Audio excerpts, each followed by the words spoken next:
Hey everyone, it's Luke Mick here. I just rolled out of bed, but I'm very excited for the day because we're doing another Criterion Marathon, and I'm even more excited because of the films that I've selected for this particular marathon. I feel like each and every one is considered a classic in some way or another, and I'm just really looking forward to the diverse collection of films that I'm going to be watching today. So without any further ado, let's get started with this Criterion Marathon.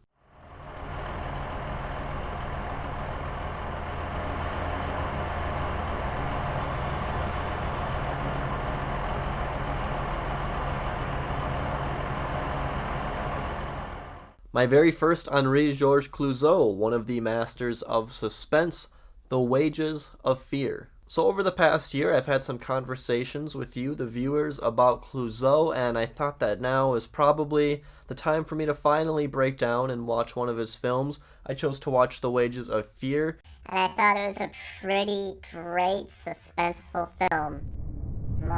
The Wages of Fear has a very detailed and careful setup. The way that I see this is there's essentially a bunch of random foreigners, a bunch of random men mostly, who are stuck in this town, this oil town in South America. I look at it as some sort of purgatory because these men came there for some reason or another. It takes place shortly after World War II, and there's Frenchmen there are Italians, Americans, there are a whole bunch of different men stuck in this town, and they can't leave because there's just no economy there. They can't save up enough money to buy a plane ticket and go back home. These men get this opportunity, a very dangerous job, to drive 300 miles with trucks full of nitroglycerin through the South American countryside and mountains. The job is very high paying, but the risk is extremely high because the most subtle bump on the road could cause these trucks to explode and, of course, kill the men who are driving these trucks. So the first third of this film, the first 50 minutes or so, is spent developing these characters, getting to know a bunch of different people in town, and then four of those men, or people that we've learned about throughout the first part of the film, are selected to complete this job. It felt very realistic. It was really well set up. And the men selected are Mario, Joe, Luigi, and Bimba, and these men are going to do whatever it takes to get their money and get out of town so they can move on with their lives and leave this town that they've been stuck in for a while behind them. So really the super exciting stuff, or the very tense stuff, doesn't start happening in this film until almost an hour in, and it's a long film. It's 2.5 hours long, but I really appreciated the amount of depth they gave to the characters and the setting. The world feels very lived in, the town I should say. It just really helped me contextualize things, and it just made the movie feel all the more realistic, and it just made the stakes feel a lot higher. There were also two shots in particular in the first hour of the film that I just want to point out because I thought they were so cool. One of them is when Mario is walking out of the shop after he gets kicked out. This is in the first 20 minutes or so. He's arguing with the shop owner, and you have the sky in the background, and you see a plane flying over, and just the way that shot was framed and composed was just magnificent, timing it with the plane flying over them. There's another scene where there's an explosion at the oil rig and 13 people are injured or die in this explosion, and there's a doctor on the phone talking with the corporate head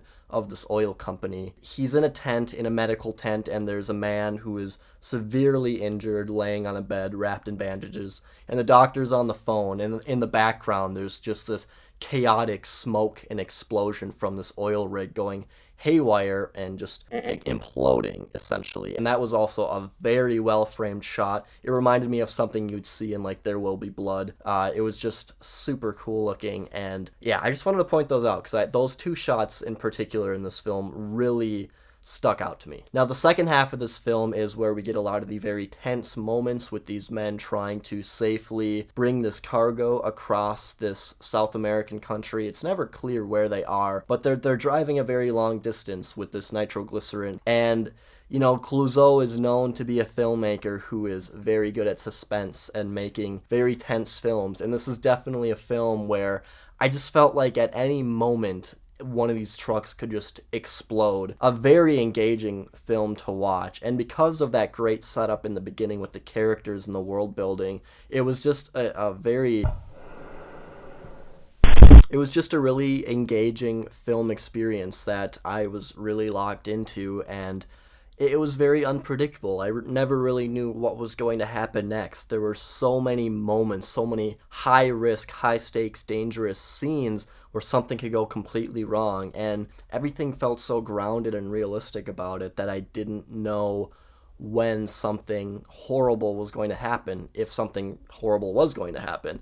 I also want to say that I really like the four leads. They are the leads, the ones who are driving the trucks. I felt like each one of them had a very different background and different outlook on things, and it was just a really great group of characters. They all were different from one another in enough ways to make it interesting. They were really fun to watch on this very perilous journey. And also that oil scene, that was just filthy and dirty and just looked so terrible to shoot in. I don't know what they used as a substitute for oil. I'm sure they didn't have the actors swimming around in oil. I feel like that would not be healthy for a person to be basking themselves in a ton of black oil. It was pretty brutal seeing that scene unfold. I just want to quickly talk about the very end of the film now. No spoilers though. I'm not going to spoil it. I just want to say the last 2 minutes of the movie, I don't know how I feel about it. It feels like a classical ending to a movie. It's how I would imagine this movie to end. It seems like kind of the theme and the moral of the story that is the way things would play out. But it felt very dramatic the way it was handled. If you've seen the film and you know the last shot of the film and how it ends, you know what I'm talking about. The story and the journey leading up to it had earned that ending, but the way it was executed in those final 2 minutes, while tense, and I like the camera work, it just felt out of character. If you want to talk about that a little bit, leave a comment down below and maybe we can have a little discussion there, but I thought the ending was a little strange. But overall, I thought The Wages of Fear was a really fantastic, tense thriller. It had great characters and a lot of really great build-up, suspense, and setup for the world and the characters. I also have Diabolique on the Criterion Blu-ray. Can't wait to check that one out. My first Clouzot film was not a failure. And that's about all I have to say about The Wages of Fear. If you haven't seen it, I'd highly recommend it. And let's move on to the next film of the marathon.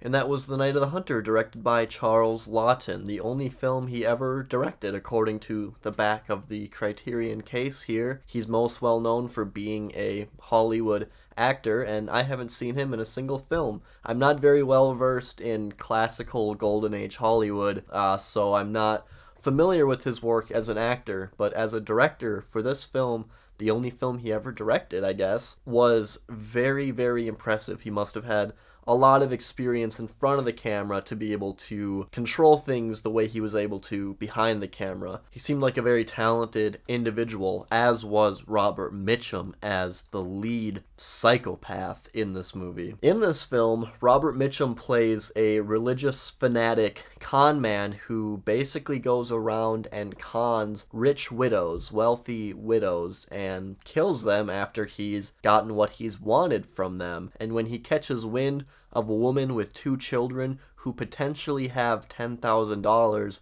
stowed away somewhere in their house, he takes it upon himself to travel to their town and try to get that money for himself and really manipulate the people of that town and, of course, that household. Now, the story is told through the perspective of 2 characters, really, for the most part. Robert Mitchum, who is, of course, the man I just explained, and the boy that knows where this money is. He was the son of a man who robbed a bank, left him the money, and he and his young sister are the only 2 people in the world that know where this money is, and Robert Mitchum knows that information because he crossed paths with their father while he served, I think, 30 days in prison, and that's really how this film starts its setup. Now, something very weird to me about The Night of the Hunter is that It very clearly has a three-act structure, and each act feels incredibly different. The first act for me was the weakest. It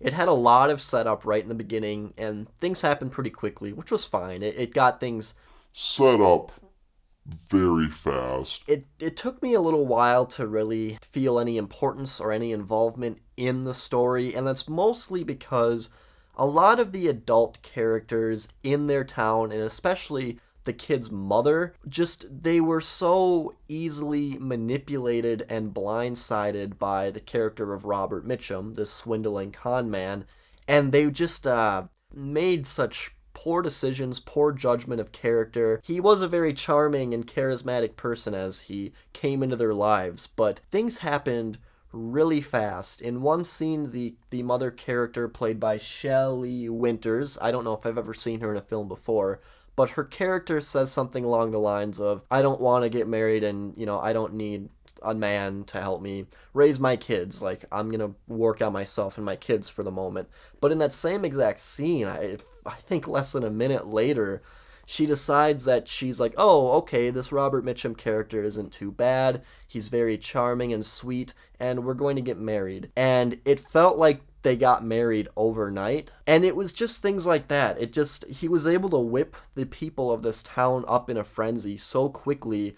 They were just so weak-minded and easily manipulated. And it was just frustrating because, and it's meant to be frustrating, I know that, but I just felt like the mom character just had no common sense and was so weak-minded, and just a really weak female character that I wish would have been stronger. It's like she just wasn't thinking about anything. I didn't really understand why she was so susceptible to the manipulation of Robert Mitchum's character. She works at like a candy shop or an ice cream shop or something, and the two shop owners she works for were also just so easily blindsided by the villain of this movie, and it was just kind of obnoxious that these characters were so stupid. It just felt like poor character writing in a way. And this is based off a novel, just so I'm making that clear.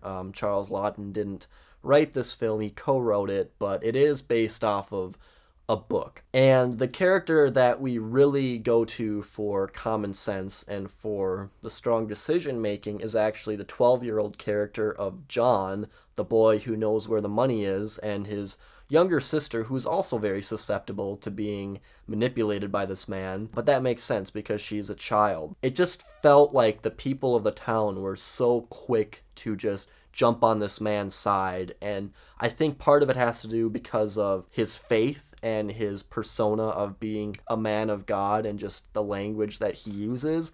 It was able to get these people to just immediately trust him. But moving into the second act of the film, the tone starts to get more dark. On the back of the case, it does explain the film as being a sort of grim fairy tale, and there's one piece of imagery in particular that was very shocking. I wasn't exactly expecting this shot to be in the film. It's an underwater shot. I won't spoil it, but if you've seen the film, you know which one I'm talking about. That was really effective. I thought that was a beautiful scene. And once the second act of the film starts, it becomes more of a type of cat and mouse sort of game.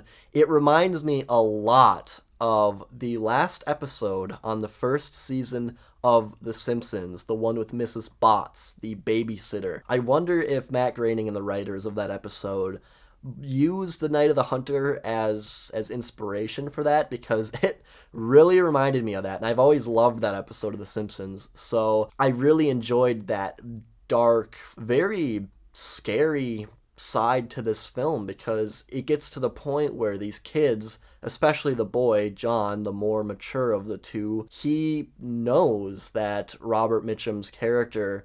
Mitchum? Yeah, Robert Mitchum. Have I been saying Robert Mitchell? But he's the one that realizes and knows right away that Robert Mitchum's character is very suspicious and not somebody that they should be affiliating themselves with, and he knows that he's bad news. The second act of this film, and going into the third act, also reminds me of something that the Coen brothers would make. It reminded me a lot of No Country for Old Men. The film isn't as bleak as that film. There's a bit more humor in it. or I haven't seen this one in a while, but something like Blood Simple. I could definitely see this film being a sort of reference point for the Coen brothers in their filmmaking because it has a lot of similarities and parallels between their crime films and their stalker films, if you will. But once the second act starts and moves into the third act of the film, I really just felt more on board with everything. I really started to enjoy it more. The imagery just was completely breathtaking, especially the scenes down the river. I felt that Robert Mitchum's character was much more threatening. But the movie really does start to get quite scary because these kids are so vulnerable. They don't have anybody to protect them, and you know that Robert Mitchum's character is so dark and twisted and, like I've said 1,000 times, manipulative, and they just don't have any defense or offense against this guy because he'll always be able to use his swagger and his charm to convince people otherwise of his nefarious motives and actions. It does have a very offbeat ending. I felt kind of like the previous film, The Wages of Fear, in this Criterion Marathon. The very end of this film was strange, but I think it was the nice sort of fairy tale ending that this film needed, and I think it worked. It's a very interesting film. There's a pretty large making of documentary on this Criterion release that I really want to watch and get some more insight into the film. Obviously, that's why you watch something like that. I'm just really curious to watch the film again, dig deeper into some of those supplemental features. I don't have time to do that while I'm doing a marathon, watching 3 movies in one day, unfortunately, but I'm going to have to go back and revisit those because there's more to this story and more to the film that I want to learn about and be aware of. But overall, I think it's a very unique piece of 1950s American cinema. It has a very just vulnerable, dark, and scary tone and subject matter that I don't see a lot in films from that era. I liked Night of the Hunter, and I think after it sits with me for a few days, I'll probably form a better opinion of what I really feel about it. So that's all I have to say right now. Without babbling on any longer about The Night of the Hunter, let us get into the final film of this Criterion Marathon.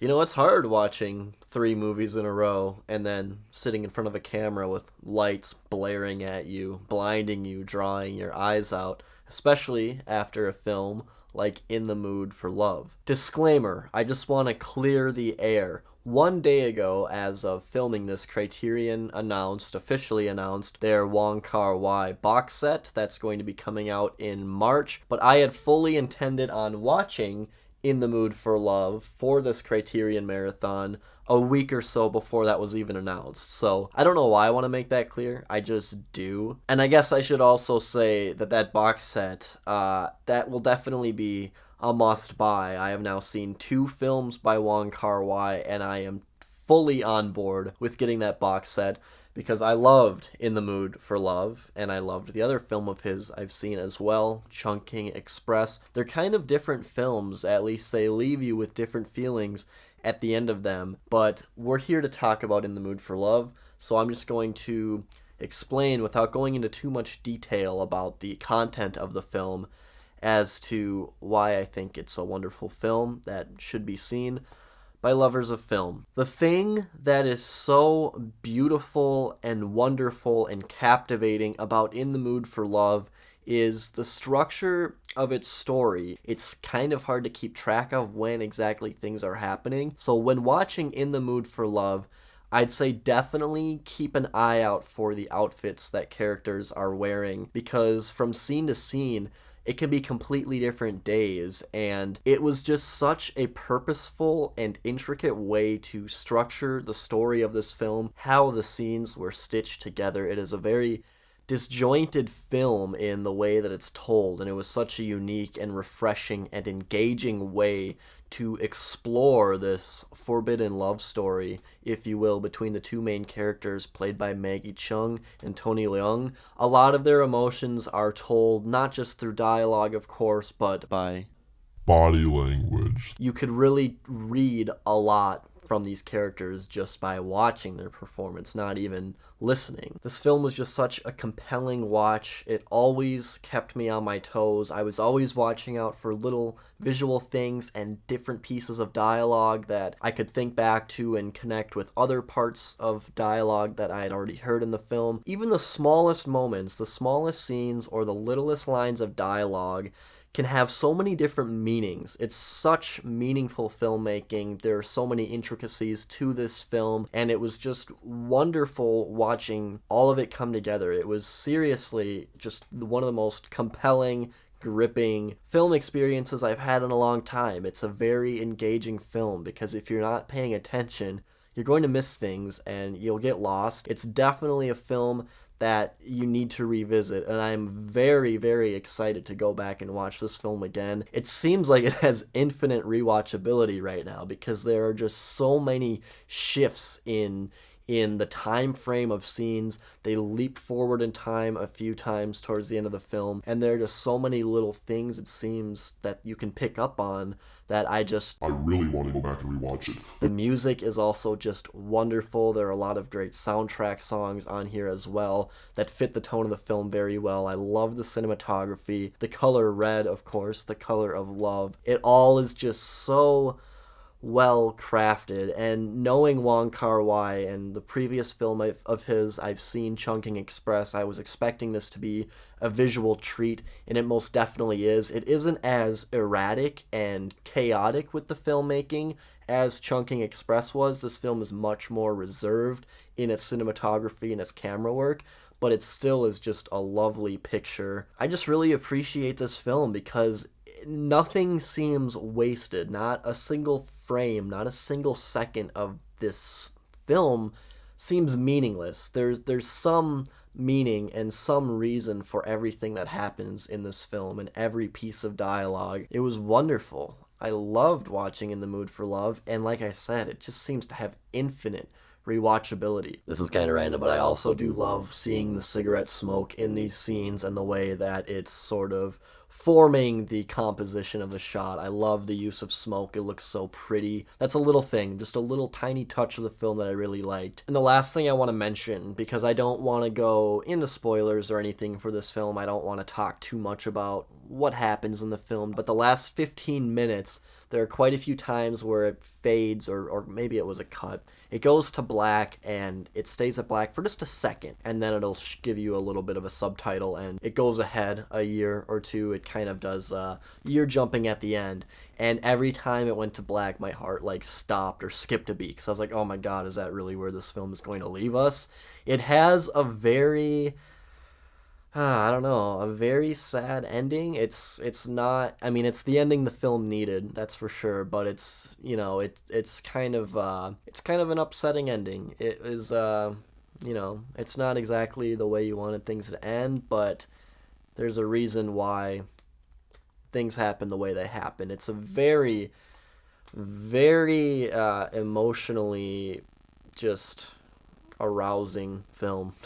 I don't know how else to put it. Yeah, I've been holding off on this one for a while, mostly for the reason of just, I knew it would be a film that I would really enjoy. At least that's what I was expecting. I shouldn't say that I knew it would be a film that I really like, but I just had very high expectations for it, and I wanted to save it for the right moment, and I think this was that moment. I really enjoyed watching In the Mood for Love. I would recommend it for anybody who likes cinema. Honestly, it's a very thought-provoking and challenging film in the way it's structured, and it's just a really engaging picture, and I really loved it, and I can't wait for that Wong Kar Wai box set to come out to continue to explore his seemingly amazing filmography.